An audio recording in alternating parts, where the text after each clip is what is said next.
ఆశ్రయించిన నేపథ్యంలో మరి దీంట్లో న్యాయ వ్యవస్థకు సుప్రీంగా సర్వోన్నత న్యాయస్థానం ఉంటుంది. అదే క్రమంలో శాసనసభ వ్యవహారాల్లో మరి సుప్రీంగా స్పీకర్ వ్యవహరిస్తారు. అయితే ఈ రెండు ఈ చట్టసభలు కావచ్చు, తర్వాత స్వయం ప్రతిపత్తి కలిగిన సంస్థలు కావచ్చు. సో మొత్తానికి ఇటు పార్టీ ఫిరాయింపు ఎమ్మెల్యేల విషయంలో మొత్తానికి ఒక సస్పెన్స్ కొనసాగుతోంది. ఇప్పటికే స్పీకర్ 10 మంది ఎమ్మెల్యేల విషయంలో విచారణ చేస్తున్నారు. 7 ఎమ్మెల్యేలకు సంబంధించి వాళ్ళంతా కూడా బీఆర్ఎస్ పార్టీలోనే ఉన్నారు. సో బీఆర్ఎస్ వాళ్ళు ఇచ్చిన ఏవైతే సాక్ష్యాలు ఉన్నాయో వాటికి సంబంధించి మరి కాంగ్రెస్లో చేరినట్టు ఆధారాలు లేవని కూడా స్పష్టం చేశారు. సో ఓవరాల్గా మరి ఈ అంశంలో సుప్రీంకోర్టు కూడా ఈరోజు ఒక తీర్పు అయితే వెలువరించింది. కీలకంగా ఆ తీర్పు అయితే ఇప్పుడు తెలంగాణ రాష్ట్ర రాజకీయాల్లో నిజంగా ఒక సంచలనంగా మారిందని చెప్పుకోవచ్చు. ఈ అంశంలో ఇక మనతో మాట్లాడేందుకు మరి సోమ భరత్ కుమార్ గారు ఉన్నారు. సో ఆయనతో మాట్లాడదాం. ఈ న్యాయ వ్యవస్థ కావచ్చు, అలాగే సర్వోన్నత న్యాయస్థానం ఇచ్చిన దాంట్లో మరి సుప్రీంగా మనం ఫీల్ అవుతాం. అదే క్రమంలో శాసనసభ వ్యవహారాల్లో కూడా సుప్రీంగా స్పీకర్ ఉంటారు. సార్ మొత్తానికి ఎలా చూస్తాం ఈ పార్టీ ఫిరాయింపు ఎమ్మెల్యేల అంశాన్ని ఎట్లా చూడొచ్చు అంటారు? సుప్రీం తీర్పు కావచ్చు, స్పీకర్ ఇచ్చిన తీర్పు కావచ్చు. మొట్టమొదట ఒక చిన్న క్లారిఫికేషన్ మీకు సార్. స్పీకర్ శాసనసభకు సంబంధించి సుప్రీమే, దాంట్లో ఏమి అటానమస్ ఇది, దాంట్లో ఏం డౌట్ లేదు.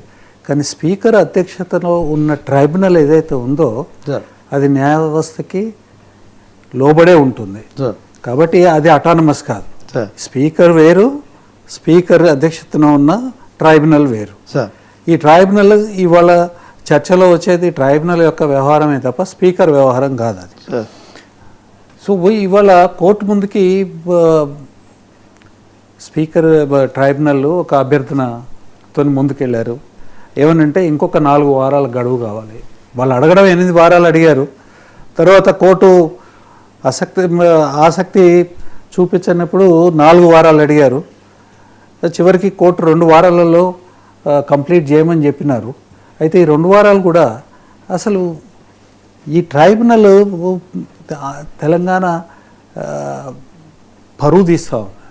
ఎందుకు అనంటే డిసెంబర్ 23లో ఎలక్షన్స్ అయినాయి. కాంగ్రెస్ పార్టీ పవర్లోకి వచ్చింది, బీఆర్ఎస్ ప్రతిపక్షంలో ఉంది. ప్రతిపక్ష బీఆర్ఎస్ పార్టీ టికెట్ మీద గెలిచిన 10 మంది ఎమ్మెల్యేలు కాంగ్రెస్ పార్టీలోకి ఫిరాయించినారు. ఆ ఫిరాయింపు అనేది మీ అందరి ముందు, మీడియా ముందు, ప్రజల ముందు, తర్వాత స్వయంగా ముఖ్యమంత్రి ముందు, రాహుల్ గాంధీ ముందు, సోనియా గాంధీ ముందు ఇవన్నీ జరిగినాయి. అందరూ కూడా మీడియాతో మాట్లాడినారు. ఈ 10 మంది కూడా మేము కాంగ్రెస్ పార్టీలో చేరుతున్నాము అనేది కండవాలు కప్పించుకున్నారు.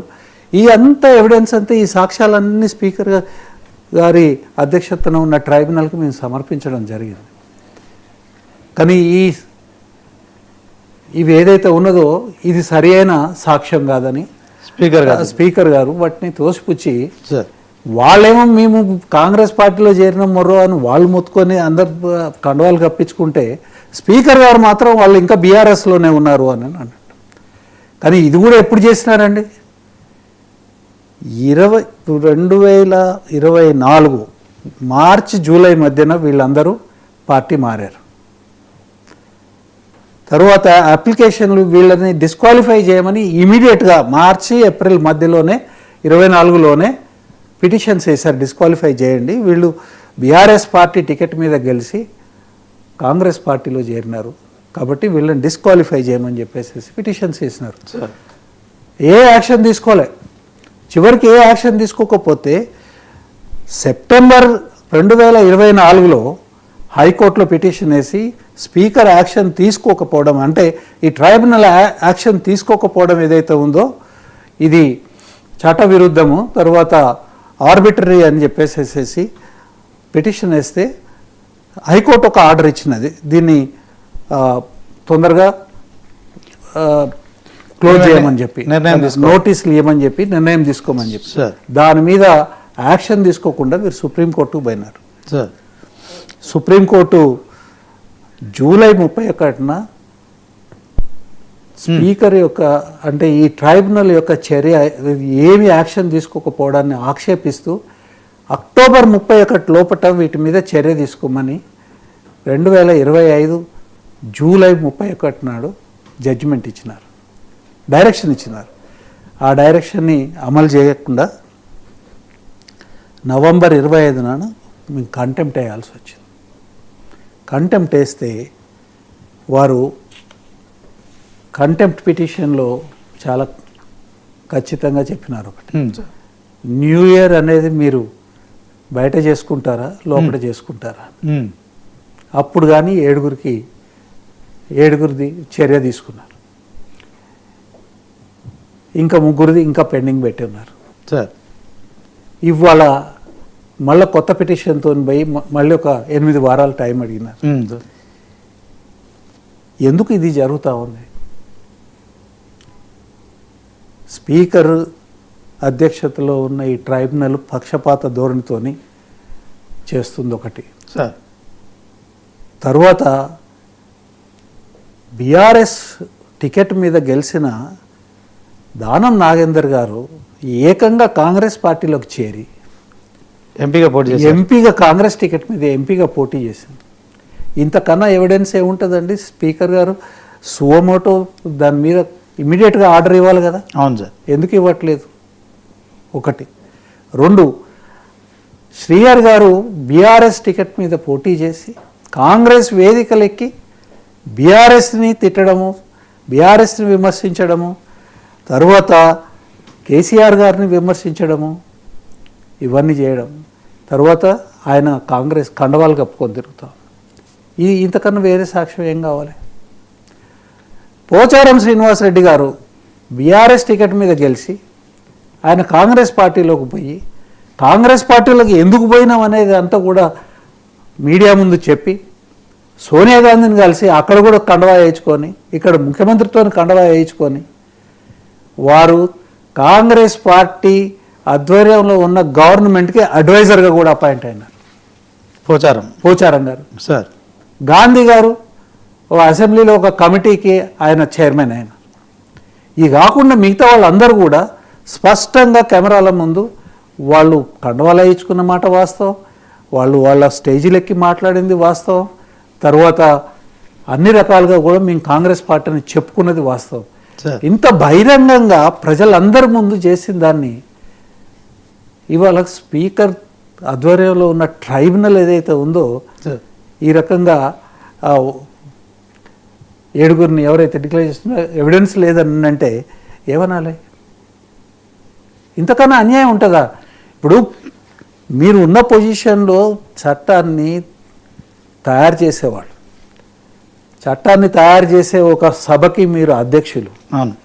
ఆ తర్వాత చట్టం మీరే ఈ చట్టం తెచ్చింది రాజీవ్ గాంధీ.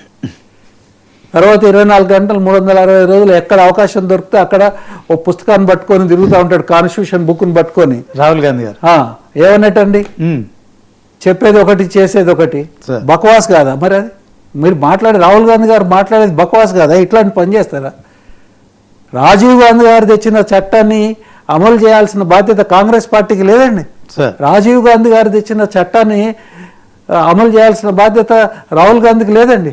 ఒకవేళ ఆ చట్టాన్ని డే లైట్లో దాన్ని వైలేట్ చేస్తూ ఉంటే చెప్పాల్సిన ధర్మం లేదా రాహుల్ గాంధీకి? ఎందుకు మాట్లాడట్లేదు? అంటే మీరు కనీసము ఆ కాన్స్టిట్యూషన్ పట్టుకొని తిరగకండి. అది పూర్తిగా కాన్స్టిట్యూషన్ని అపహాస్యం చేయడం తప్ప ఇంకా వేరే ఏం లేదు. కాబట్టి ఏదైతే ఇప్పుడు జరుగుతున్నదో ఈ డ్రామా అంతా కూడా ఈ ట్రైబ్యునల్ నిష్పక్షపాతంగా లేదు. తర్వాత ఎవిడెన్స్ని ప్రాపర్గా యాక్సెప్ట్ చేసే పద్ధతిలో ఎవిడెన్స్ని ఎగ్జామిన్ చేయట్లేదు. ఆ తర్వాత న్యాయ సూత్రాలకు వ్యతిరేకంగా, తర్వాత చట్టానికి వ్యతిరేకంగా ఈ జడ్జిమెంట్లు ఇప్పటి వరకు 7 మీద ఇచ్చిన జడ్జిమెంట్లు అన్నీ కూడా అట్లనే ఉన్నాయి. కాబట్టి ఖచ్చితంగా మేము వాటిని అప్రాప్రియేట్ కోర్టులలో మేము ఛాలెంజ్ చేస్తాం. సార్, అంటే ఇప్పటి వరకు స్పీకర్ ఒక 7 విషయంలో, ఎమ్మెల్యేల విషయంలో క్లీన్ చిట్ ఇచ్చారు సార్.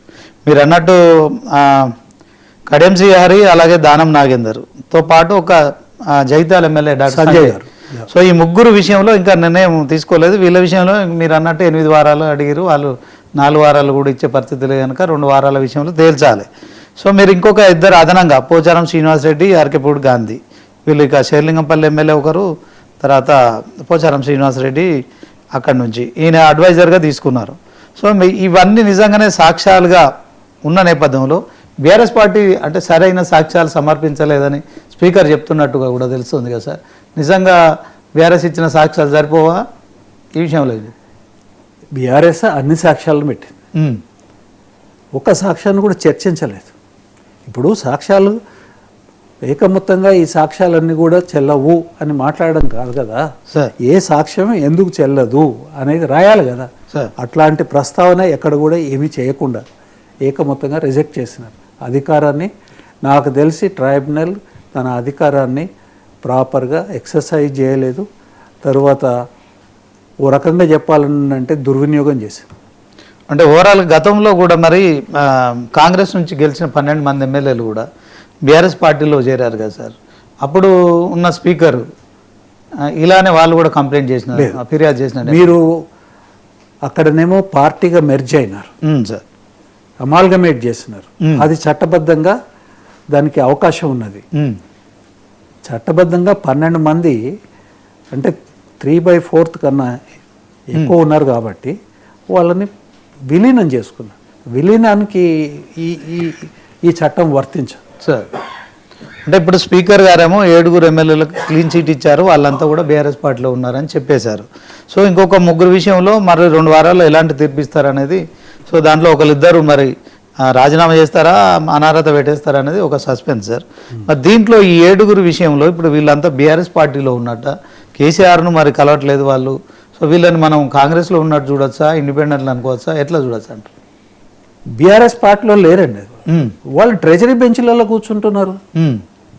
స్పీకర్ అక్కడ ఆయన సభ నడుపుతున్న టైంలో వాళ్ళు ఎటుపక్కన కూర్చున్నారు. ఈ ఈ ఈ ఈ నిర్ణయం ఆయన ప్రకటించేదానికన్నా ముందు వాళ్ళంతా ఎటుపక్కన కూర్చున్నారు. కాంగ్రెస్ ముందు కాంగ్రెస్ వైపే కూర్చున్నారు. తర్వాత ఇప్పుడు కాంగ్రెస్ వైపే కూర్చున్నారు.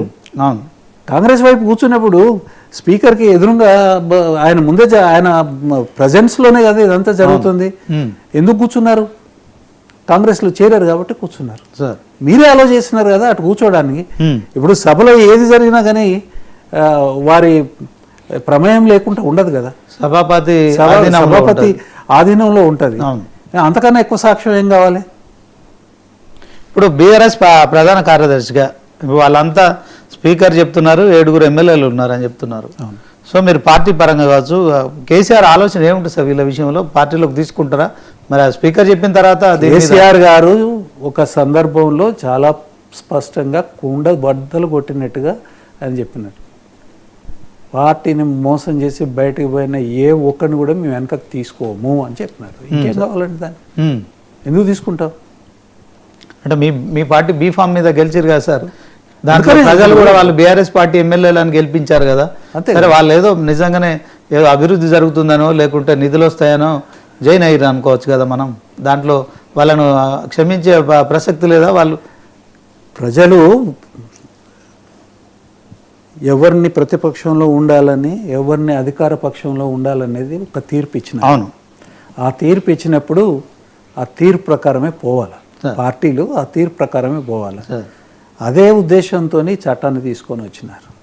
ఈ చట్టాన్ని తీసుకొని వచ్చిన తర్వాత ప్రతిపక్షంలో కూర్చొని ప్రజల పక్కన ఉండి ప్రభుత్వంతో ఇప్పుడు 420 హామీలు, 6 గ్యారంటీలు, ఒక 7వ గ్యారంటీ, నిన్ననే 7వ గ్యారంటీ కథ ఏందో నిన్న మనం చూసాము.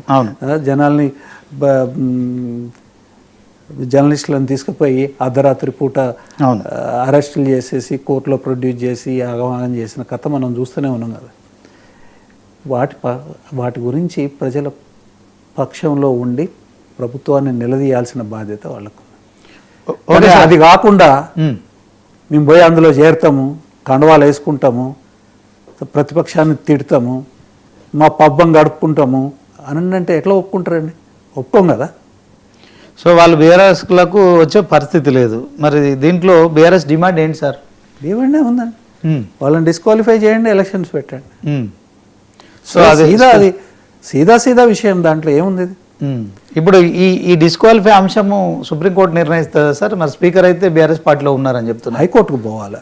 ఇప్పుడు డిస్క్వాలిఫికేషన్ మీద 7 మీద డిస్క్వాలిఫికేషన్ ఇవ్వకుండా వాళ్ళు బీఆర్ఎస్లోనే వాళ్ళు కాంగ్రెస్ కండవాలు కప్పుకొని ఇవాళ రోజు కాంగ్రెస్ ఆఫీసులకు పోవడం, కాంగ్రెస్ కార్యక్రమాల్లో పార్టిసిపేట్ చేస్తున్న వాళ్ళు ఇంకా బీఆర్ఎస్లో ఉన్నారనే తీర్పు ఏదైతే అసంబద్ధమైన తీర్పు, సాక్ష్యాధారాలకు వ్యతిరేకంగా ఉన్న తీర్పు, చట్టానికి వ్యతిరేకంగా ఉన్న తీర్పు ఏదైతే ఉందో దాన్ని ఖచ్చితంగా మేము హైకోర్టులో ఛాలెంజ్ చేస్తాం. ఛాలెంజ్ చేసి వాళ్ళని డిస్క్వాలిఫై చేయించాలి. కోర్టులు ఇలాంటి అంశాలు అంటే ఈ పార్టీ ఫిరాయింపు ఎమ్మెల్యేల విషయంలో పూర్తిగా మరి జడ్జిమెంట్ ఇచ్చే పరిస్థితి ఉంటుందా? వాళ్ళకు ఉన్నదండి. ఎందుకు ఉండదు? అంటే ఈ శాసనసభ వ్యవహారాలు, ఎమ్మెల్యేల వ్యవహారాల్లో స్పీకర్ నిర్ణయం తీసుకుంటారు. ముందు అందరు సమానమే, చట్టం ముందు అందరు సమానే. ఆర్టికల్ 14 అని కాన్స్టిట్యూషన్లో ఉంటుంది. Everybody is equal before law. అందరూ ఎవరైనా కావచ్చు, వాళ్ళ ఎమ్మెల్యేలు కావచ్చు, ఇంకెవరైనా కావచ్చు, ఎంపీలు కావచ్చు, ప్రధానమంత్రి కావచ్చు, అందరూ కూడా చట్టానికి లోబడే ఉండాలి కదా. అదే జరుగుతుంది, దాంట్లో విషయం ఏమున్నది కదా. అంటే ఖచ్చితంగా రానున్న రోజుల్లో వీళ్ళ ఎమ్మెల్యేల విషయంలో ఫిరాయింపు అంశం అనేది అనర్హత అనేది పడుతుందని నమ్మకం మీకు? నమ్మకం ఉన్నది, 100% ఎవిడెన్స్ ఉందండి. మీరు చూసిండ్రు కదా. అవును, వీళ్ళు కాంగ్రెస్ కండువాలు కప్పుకున్న మాట వాస్తవేనా కదా? కానీ అది కాదు, మీరు చూసినారా లేదా? 3 రంగుల జెండాలు, జాతీయ జెండాను పోలిన జెండా కండువాలు కప్పుకున్నామని చెప్తున్నారు. జాతీయ జెండాను పోలిన 3 రంగుల జెండాను. అంటే కాంగ్రెస్ కి కండువ లేదా? కాంగ్రెస్ కండువ లేదా అని అడుగుతున్నాను. సైమల్టేనియస్ అది ఇది ఒకేలాగా ఉండడం కాంగ్రెస్ ఎట్లా ఉంటదండి? కొత్త విషయాలు మాట్లాడుతూ ఉన్నారు, ఎట్లా ఉంటది? వాళ్ళు చెప్తున్నారు అది కాదండి. ఒక ఎస్టాబ్లిష్డ్ నామ్ ఉన్నది పాలిటిక్స్ లో. ఒక పార్టీకి పోయి జాయిన్ అయితే ఆ పార్టీ కండువ కప్పి జాయిన్ చేసుకుంటారు. ఇలా ఉన్న కొత్తనా ఇది? అంటే ఇదంతా ఎందుకు జరుగుతుంది సార్? కేవలం కాలయాపన కోసం జరుగుతుంది. కాలయాపన తర్వాత ఈ తప్పుడు పని చేసినారు ఎవరైతే, చట్ట విరుద్ధంగా చేసిన పని ఏదైతే ఉందో పార్టీ మార్చిన దాన్ని సమర్థించేదానికోసం, వాళ్ళని మ్యాక్సిమం ప్రొటెక్ట్ చేసేదానికోసము ఈ నాటకం అంతా నడుస్తాం. మేము అంతే అనుకుంటాం. సో వాళ్ళు నిజంగానే మీరు అన్నట్టు ఒక న్యాయవాదిగా మీకు నమ్మకం ఉంది దీంట్లో హైకోర్టులో వాళ్ళని డిస్క్వాలిఫై చేస్తారని మీరు పక్కా చెప్తున్నారు. కానీ వీళ్ళు డిస్క్వాలిఫై చట్ట ప్రకారంగా ఫ్యాక్ట్స్ ఏవైతే ఉన్నాయో, ఆ సాక్ష్యాధారాలు ఏవైతే ఉన్నాయో వాటి ప్రకారం ఖచ్చితంగా జరుగుతుంది. ఇప్పుడు డిస్క్వాలిఫికేషన్ జరుగుతుంది అనేది మాకు ప్రగాఢ నమ్మకం. ఓకే, మీకు నమ్మకం ఉంది. అదే సమయంలో మరి బీఆర్ఎస్ ప్రధాన కార్యదర్శి చెప్పండి, వాళ్ళు కనుక ఒకవేళ నిజంగానే సరే కోర్టు డిస్క్వాలిఫై చేస్తుంది, స్పీకరు బియాండ్ ది స్పీకరు, శాసనసభ ఇదంతా ఓకే, రేపు పొద్దున ఉప ఎన్నికలు వస్తే పరిస్థితి ఎలా ఉంటుంది సార్? ప్రజలు తీర్పిస్తారు. ఉప ఎన్నికలు వస్తే ఏంటండి, ఇప్పుడు ఖచ్చితంగా పార్టీలు పార్టిసిపేట్ చేయాలి. ఇప్పటి వరకు జరిగిన 2 ఉప ఎన్నికలు, కంటోన్మెంట్ కావచ్చు, మన జరిగిన జూబ్లీహిల్స్ కావచ్చు, రెండిట్లో కూడా అధికార పార్టీకి సంబంధించిన ఎమ్మెల్యేలే ఉప ఎన్నికల్లో గెలిచారు కదా. ఇప్పుడు కూడా వస్తే గెలవనియండి. ప్రజల తీర్పు కోరుతున్నాం అంతే కదా.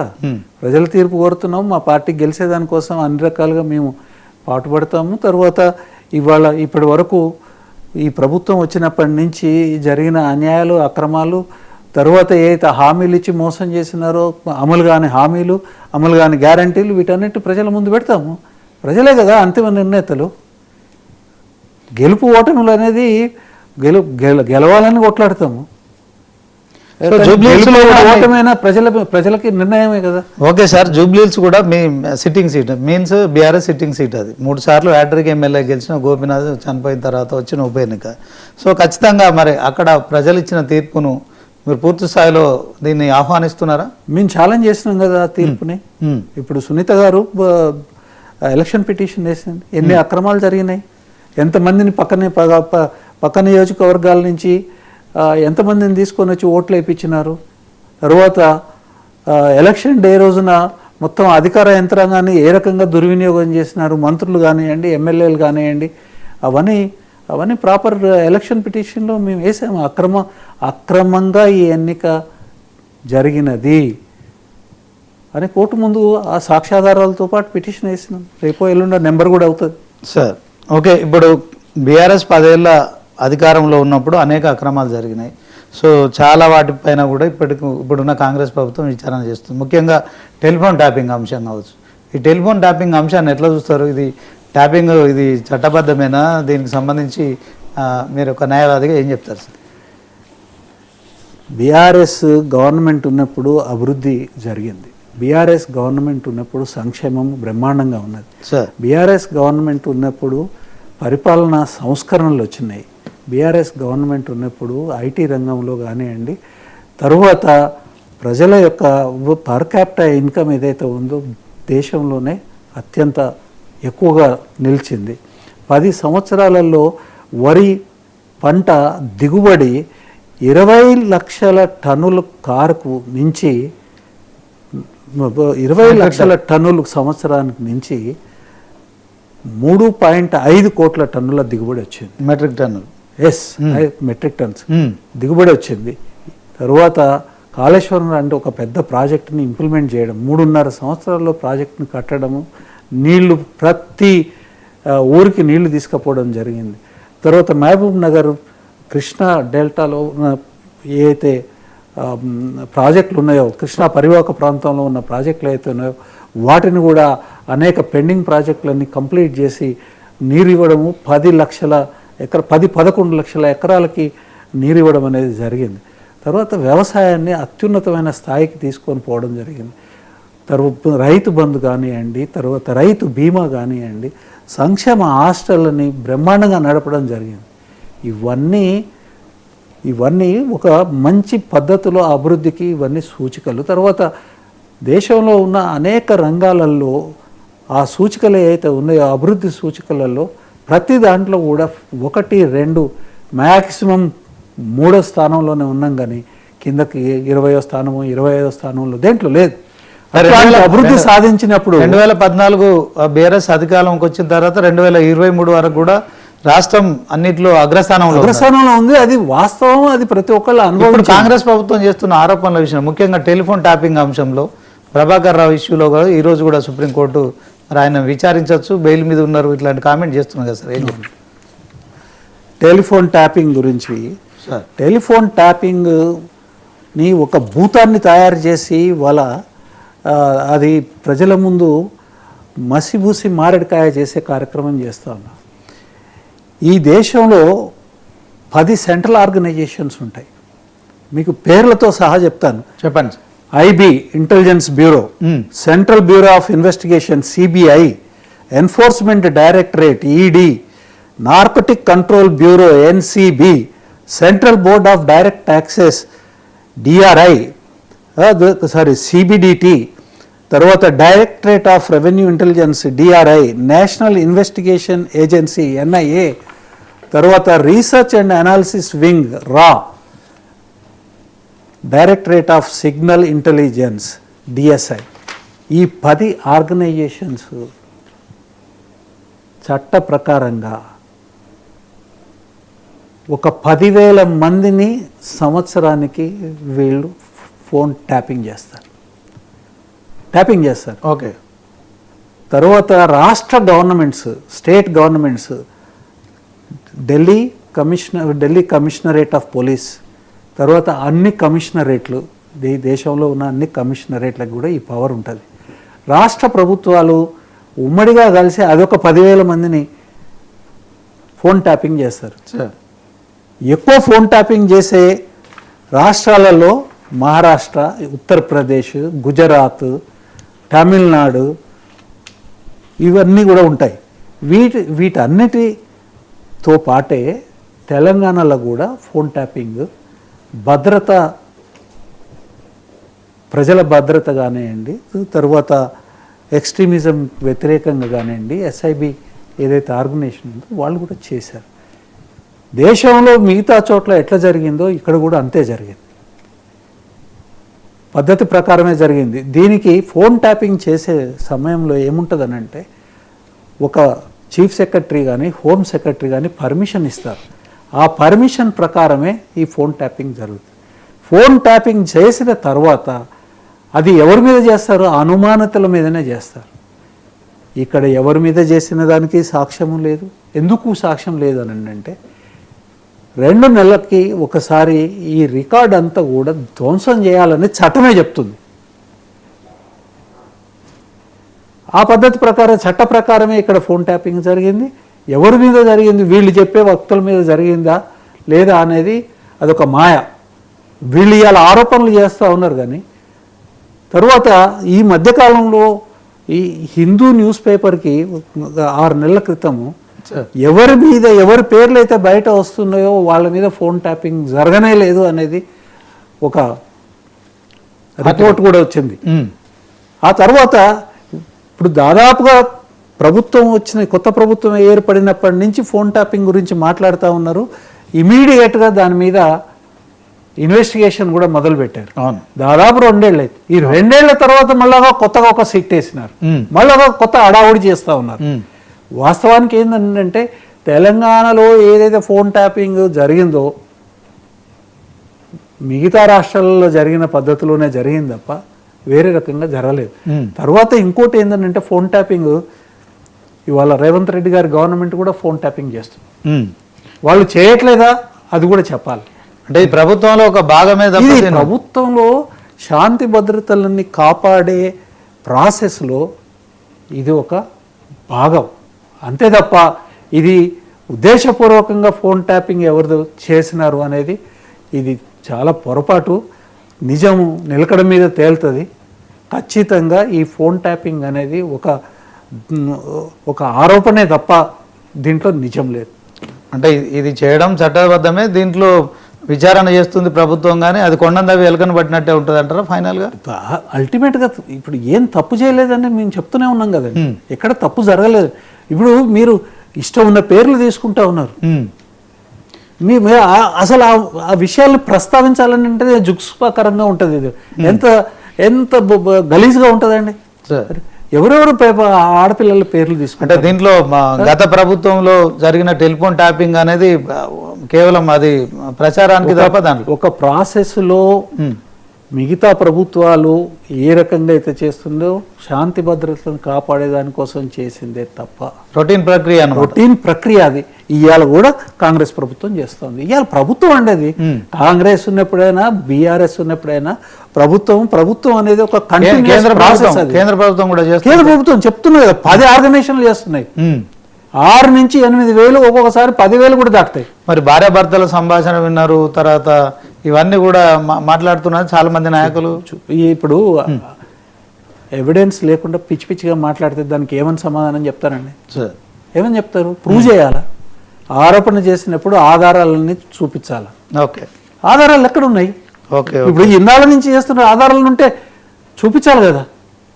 Okay sir, thank you very much sir. మరి ప్రముఖ న్యాయవాది సోమ భరత్ కుమార్, బీఆర్ఎస్ పార్టీ ప్రధాన కార్యదర్శిగా, అదే క్రమంలో మరి న్యాయ వ్యవస్థకు సంబంధించిన అంశంలో మరి కోర్టులు మాత్రమే ఈ న్యాయ వ్యవస్థను కాపాడితే అందరికీ కూడా వాళ్ళే సుప్రీం కనుక, సో ఇటు స్పీకర్ అయినా అటు ఎమ్మెల్యేలైనా పార్టీ మారిన విషయంలో ఫిరాయింపు విషయంలో ఖచ్చితంగా వాళ్ళు అనర్హులుగా ప్రకటిస్తారనే ఆ విశ్వాసం వ్యక్తం చేస్తున్నారు. అదే క్రమంలో టెలిఫోన్ ట్యాపింగ్ అంశం కూడా మరి రాష్ట్ర రక్షణ వ్యవస్థకు సంబంధించి మరి జరుగుతున్న